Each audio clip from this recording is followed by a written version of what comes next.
Today I will show you an adventure, sci-fi film from 2009, titled Land of the Lost. Spoilers ahead. Watch out and take care. In a mysterious wild zone, an astronaut desperately calls for help, but his communicator isn't working. He believes he has fallen into some kind of tear in time and space, most likely not even Earth anymore. A roar in the distance puts fear in him and he begins running, but it's useless. A hungry T-Rex finds him anyway. Meanwhile on normal Earth, TV host Matt Lauer welcomes to his show his latest guest, pompous Dr. Rick Marshall.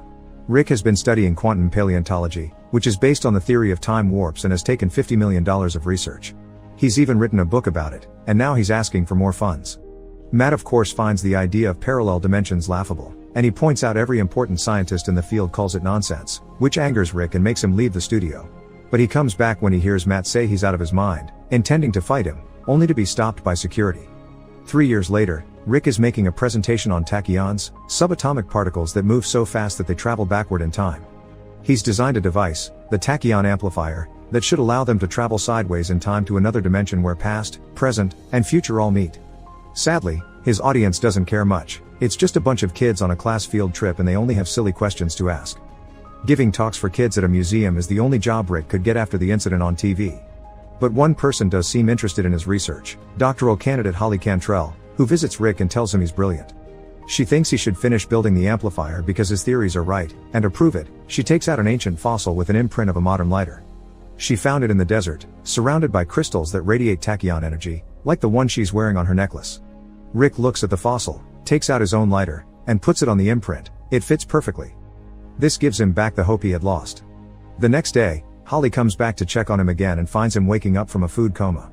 He stayed up working until very late, but he did it. He finished the tachyon amplifier, which he built using some household objects, so it has some leftover data from the drive like silly songs. He hasn't been brave enough to test it yet though, so Holly takes him to the desert where she found the fossil. The problem is, the cave she used to explore has become a tourist attraction, so they must pay gift shop owner Will Stanton to take them there in his raft. The cave has been decorated to make it look spooky, but Rick and Holly don't care about the made-up myths Will is trying to tell them. There's a strong tachyon reading in his cave, so Rick turns on the amplifier, which falls into the water when an earthquake suddenly begins. The waters under them get more aggressive and the raft is pushed to the back of the cave, which has magically become deeper and glowing. The trio falls into a water vortex at the end of the ride. This vortex turns out to be a time warp that takes them to the land of the lost where past, present, and future collide, just like Rick had theorized. They're on a big desert surrounded by miscellaneous things that have fallen there, from random doors to a Viking ship. The only issue is that they've lost the amplifier, so they must find it if they want to return home. A sudden noise alerts them of a presence nearby, so they go investigate. They find two advanced primate creatures about to sacrifice a third, so the trio decides to cut in to rescue him. Will tries to scare them off with the flame of his lighter, but the creatures simply grab it when he accidentally drops it on the ground and run away. Since she's studied primitive languages, Holly approaches the third creature to show him their friends, and they learn his name is Chaka. Rick tries to check Chaka's wounded ankle, but this makes him freak out and run, so the trio goes after him. They end up falling into a hidden sandpit that takes them to an underground cave filled with bones. Sentient vines sneak on them from behind and grab them by the waist to hang them on a tree, so the group begins swinging from side to side to try to reach the trunk. A T-Rex appears on the opposite side and tries to eat them, but because of the swinging, he misses them and chomps on the vines instead. This frees the group and makes them fall to the ground, where they immediately start running away into the jungle, where they stop to take a picture of the T-Rex for proof before making their way into a mountain. Chaka has crossed a bridge and is trying to destroy it to stop the dinosaur from following him, so the trio must run extra quickly so they aren't left behind. They cross to the other side just in time, and when the T-Rex sees how narrow the bridge is, it decides the risk isn't worthy and leaves. It changes its mind however, when it hears Rick say its brain is the size of a walnut, so it turns around and jumps over the gap to go after them again. The group begins running once more and enters a different cave with an entrance too small for the T-Rex to go through, so this time it gives up for good. Will is sure the dinosaur has been looking specifically at Rick, and Holly decides to call it Grumpy.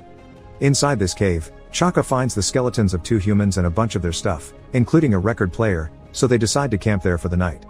With Holly acting as his interpreter, Chaka tells them more about his life. He's the prince of his people and has been the victim of a treacherous plot to steal his throne. His only crime is to love too much, and he thinks he's been treated too harshly simply because he's pooped in the village well. Meanwhile, Will wants to put some boxes in front of the cave entrance to avoid being found, but Rick reminds him once again that dinosaurs have a brain the size of a walnut. Suddenly, something hits the cave and makes it shake, and when they go outside to check what it was, they find a giant walnut the T-Rex has thrown at them. The following morning, Chaka brings them some fruits for breakfast as a sign of friendship, but they have spiders inside, because that's what he considers food. The cave begins shaking again when a very bright light appears among the trees outside. Then Rick receives some weird visions of an alien asking him for help. He accepts this request and runs into the jungle with his group following him closely until they come across an abandoned temple with weird-looking statues and some kind of crystal obelisk that has been sending the message to Rick. Chaka is worried about these statues and tries to warn them of the beings hiding in the dark, but they can't understand him, so these lizard-like beings take the opportunity to come out and surround them. Holly takes off her belt in an attempt to use it as a weapon, and that gives Rick an idea. He uses the belt buckle to reflect sunlight on the statues and then the obelisk, opening a portal. They enter, but the beings can't. This portal takes them to a pocket dimension where the alien from Rick's vision, Enoch, hides. He explains the creatures outside are Sleestaks and they are trying to take over the world by using the power of the crystals. To defeat them, he needs the tachyon amplifier to unleash the full power of the crystals. That way he could also send the trio home. Will doesn't trust this guy, but Rick accepts to help. The group goes back to the jungle where Rick makes a miniature map of the area to try to form a plan to find the amplifier. The first step is using dinosaur urine he's gathered overnight to cover up their human scent. Rick showers himself with it twice, but his friends refuse to do it too. The plan turns out to be pointless though, because Chaka shows up then and asks them to follow him to some clues he's found. They return to the desert to an area that Holly images to be the entry point because it's filled with random things, including their raft. When an ice cream truck falls from another time wrap, a bunch of dinosaurs shows up to feed on the ice cream man, including Grumpy and his girlfriend, who are a very territorial species. This means they smell the urine and decide to go after the group. The party begins running in different directions, and Grumpy manages to catch Rick, but he frees himself when his laser pointer gets Grumpy in the eyes and makes him drop him. After hiding in various buildings and vehicles the dinosaurs keep destroying, Rick hides behind a big rock and finds a tank of liquid nitrogen, which he picks up and takes to a catapult that Holly and Will prepare for him. The tank is shot into the female dinosaur's mouth, making it explode in million pieces and revealing the amplifier, which had been in her stomach all along. Before they can reach it though, a little dinosaur tries to grab it, and a pteranodon comes in and takes it to its nest when hunting the smaller prey. This makes Rick give up on their search, and Holly is hurt by this decision because she had thrown her future in science away for following him and his crazy theories. She, Will, and Chaka go back to the jungle to camp for the night, and Holly translates a bit more of what Chaka tells them about his life. He misses his tribe, which is nomadic and lives where food is. The women serve all the men's needs, and as the prince, Chaka has a harem of his own. He thinks they're ugly but they make up for it with nice personalities. Their little chat is interrupted by Rick, who had a lot of time to think and has decided he won't give up. He tries to apologize for his attitude with a song on the banjo while a huge mosquito sucks his blood, which makes him feel tired. The mosquito ends up dying when Rick passes out on top of it.